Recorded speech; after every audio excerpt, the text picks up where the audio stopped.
నమస్కారం. ఇండియాలో real estate చాలామందికి ఇదొక పెద్ద కల. మరి ఆ కలను నిజం చేసుకుని దాని ద్వారా సంపదను ఎలా సృష్టించుకోవాలి? ఈరోజు మనం దాని గురించే వివరంగా మాట్లాడుకోబోతున్నాం. దీనికోసం ఒక క్లియర్ కట్ ప్లేబుక్ కూడా చూద్దాం. అసలు ₹1,00,00,000 ఇల్లు 30 కోట్ల రూపాయలవుతుందా? ఏంటి, సాధ్యమేనా అనిపిస్తోందా? రియల్ ఎస్టేట్ అంటే కేవలం మనం ఉండటానికి ఒక ఇల్లు మాత్రమే కాదు, అదొక పవర్ఫుల్ వెల్త్ క్రియేషన్ టూల్ కూడా. ఒక పెద్ద ఉదాహరణే తీసుకుందాం. ముఖేష్ అంబానీ గారి యాంటిలియా. 15 ఏళ్ల క్రితం దాని విలువ 6,000 కోట్లు. ఇప్పుడో ఏకంగా 18,000 కోట్లు. అంటే ఆలోచించండి, 3 రెట్లు పెరిగింది. సరే, మరి ఈ ప్రయాణంలో మనం ఏమేం తెలుసుకోబోతున్నాం? ముందుగా రియల్ ఎస్టేట్ డ్రీమ్ గురించి మాట్లాడుకుందాం. తర్వాత అసలిప్పుడున్న ధరల పరిస్థితి ఏంటి, మనకు అందుబాటులో ఉందా లేదా అనే వాస్తవంలోకొద్దాం. ఆ తర్వాత ఒక ఇన్వెస్టర్లా ఎలా ఆలోచించాలో తెలుసుకుందాం. అసలైన గ్రోత్ ఎక్కడ దొరుకుతుంది, ఎక్కడ ఇన్వెస్ట్ చేయాలి, ఆ తర్వాత మనకంటూ ఒక పర్సనల్ గేమ్ ప్లాన్ని ఎలా సెట్ చేసుకోవాలి, వీటన్నిటినీ స్టెప్ బై స్టెప్ చూద్దాం. ఓకే, ఇక మొదటి సెక్షన్లోకి వెళ్ళిపోదాం. రియల్ ఎస్టేట్ కళ అంటే ఏంటి, తరతరాలకు సరిపడా సంపదని ఇది ఎలా అన్లాక్ చేస్తుందో చూద్దాం. ఎక్స్పర్ట్స్ ఏం చెప్తున్నారంటే, రియల్ ఎస్టేట్లో ఇన్వెస్ట్ చేస్తున్నారంటే కనీసం 10 ఏళ్ల టైంఫ్రేమ్ పెట్టుకోవాలి. అప్పుడే ఇది మీకు అద్భుతమైన రిటర్న్స్ ఇస్తుంది. ఇది అశ్విందర్ ఆర్ సింగ్ గారి మాట. అంటే ఏంటి, ఇక్కడ అసలు మ్యాజిక్ అంతా ఓపికలోనే ఉందన్నమాట. లాంగ్ టర్మ్, అదే అసలైన గేమ్. చూశారుగా, 15 ఏళ్లలోనే 3 రెట్లు. ఇక నిపుణులంచనా ప్రకారం 30 ఏళ్లలో ఆస్తి విలువ 30 రెట్లు పెరగడమనేది రియల్ ఎస్టేట్లో ఒక బెంచ్ మార్క్గా చూస్తారు. వావ్, మన టార్గెట్ ఎంత పెద్దదో ఇప్పుడర్థమవుతోంది కదా. సరే, కలల గురించి, పెద్ద పెద్ద నంబర్ల గురించి మాట్లాడుకున్నాం, బానే ఉంది. కాని ఇప్పుడు రియాలిటీలోకి వద్దాం. చాలామంది మదిలో మెదిలే మొదటి ప్రశ్న, అసలు మనకు ఇల్లు కొనడం సాధ్యమేనా? ఈ కల మనకు అందని ద్రాక్షేనా? ఇక్కడ ఉన్న అతిపెద్ద అడ్డంకేంటంటే, పెద్ద పెద్ద నగరాల్లో ఇంటి ధరలు ఒక సగటు వ్యక్తి వార్షిక సంపాదనకు 15 నుంచి 20 రెట్లు ఎక్కువగా ఉన్నాయి. ఆలోచించండి, 15 నుంచి 20 రెట్లు, ఇది చాలా పెద్ద గ్యాప్ కదా. అందుకే చాలామందికి ఇదొక పెద్ద సవాల్గా మారింది. సరే, మరి సవాలుని ఎలా అధిగమించాలి? ఇక్కడే మనం మన ఆలోచనా విధానాన్ని మార్చుకోవాలి. ఒక సాధారణ కొనుగోలుదారుడిలా కాకుండా ఒక ఇన్వెస్టర్లా ఆలోచించడం మొదలుపెట్టాలి. ఆ మైండ్ సెట్ షిఫ్ట్ ఎలాగో ఇప్పుడు చూద్దాం. ఇల్లిక్విడిటీ, ఈ పదం కాస్త టెక్నికల్గా అనిపించచ్చు, కానీ దీని వెనక ఒక పెద్ద అడ్వాంటేజ్ ఉంది. సింపుల్గా చెప్పాలంటే, రియల్ ఎస్టేట్ను మనం స్టాక్స్ లాగా ఈరోజు కొని రేపు అమ్మలేం. అమ్మడం కష్టం. చాలామంది దీనొక మైనస్గా చూస్తారు. కాని నిజానికి ఇది మనకు మంచే చేస్తుంది. ఎలా అంటారా?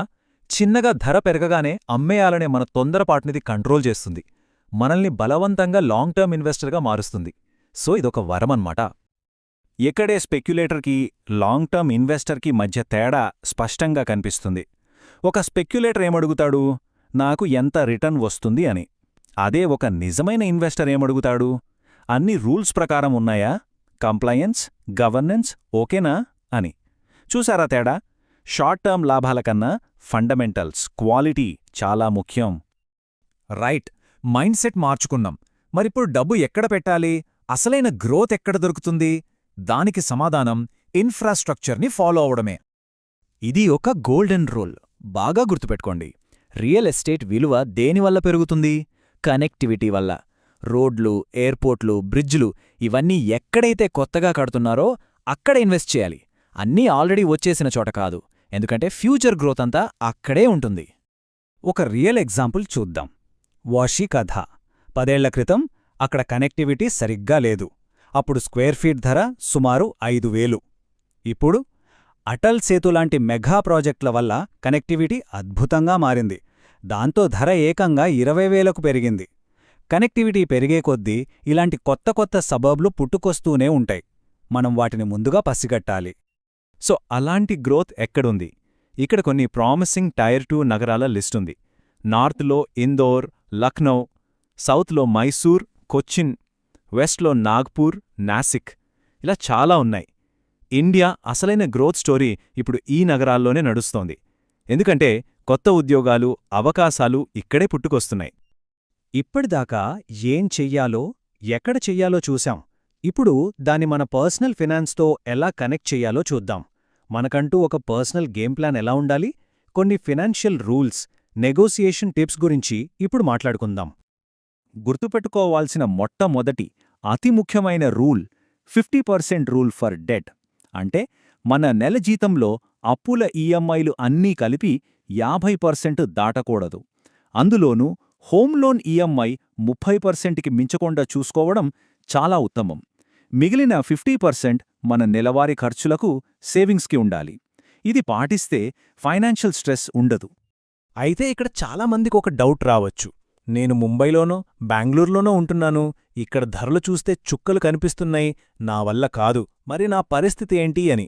కరెక్టే, కాని దీనికి కూడా ఒక స్ట్రాటజీ ఉంది. అదే టైర్ 2 స్ట్రాటజీ. మెట్రోలో ఉంటూనే మీకు బాగా తెలిసిన మీ సొంత ఊర్లో గాని లేదా మంచి గ్రోత్ ఉన్న ఏదైనా టైర్ 2 నగరంలో గాని ఒక ప్రాపర్టీలో ఇన్వెస్ట్ చేయండి. దాన్ని రెంట్కి ఇచ్చేస్తే ఈఎంఐ భారం కొంత తగ్గుతుంది. ఇక్కడ మన ఫోకస్ అంతా రెంటల్ ఇన్కమ్ మీద కాదు, క్యాపిటల్ అప్రిషియేషన్ మీద, అంటే ఆస్తి విలువ పెరగడం మీద ఉండాలి. ఇలా చేస్తే మెట్రోలో రెంట్కు ఉన్నప్పటికీ ఫ్యూచర్ కోసం ఒక విలువైన ఆస్తిని మనం బిల్డ్ చేసిన వాళ్ళం అవుతాం. సరే, ఒక మంచి ప్రాపర్టీ చూశారు, ఫైనాన్షియల్గా కూడా అంతా వర్కౌట్ అయింది. ఇప్పుడు అసలైన ఘట్టం, డీల్ క్లోజ్ చేయటం. మరి బిల్డర్తో నెగోషియేట్ చేయడమెలా? నెగోసియేషన్ అనగానే చాలామందికి కొంచెం భయంగా ఉంటుంది. కానీ ఈ 3 టాక్టిక్స్ గుర్తుపెట్టుకోండి. 1. డైరెక్ట్గా డిస్కౌంట్ అడగడం కంటే పేమెంట్ ప్లాన్ని మనకు అనుకూలంగా మార్చమని అడగండి. 2. ధర తగ్గించకపోయినా పర్లేదు, దానికి బదులుగా మంచి కిచెన్ కట్టించివ్వడం లేదా ఫ్లోరింగ్ అప్గ్రేడ్ చేయడం లాంటివి అడగండి. వీటిని వాల్యూ యాడ్స్ అంటారు. 3. ఒకవేళ మీరు ఎక్కువ అమౌంట్ ముందుగానే కట్టగలిగితే అప్పుడు ఒక 2-3% డైరెక్ట్ డిస్కౌంట్ అడిగే అవకాశం కూడా ఉంటుంది. చూడండి, ఈ అనాలజీ ఎంత బాగుందో.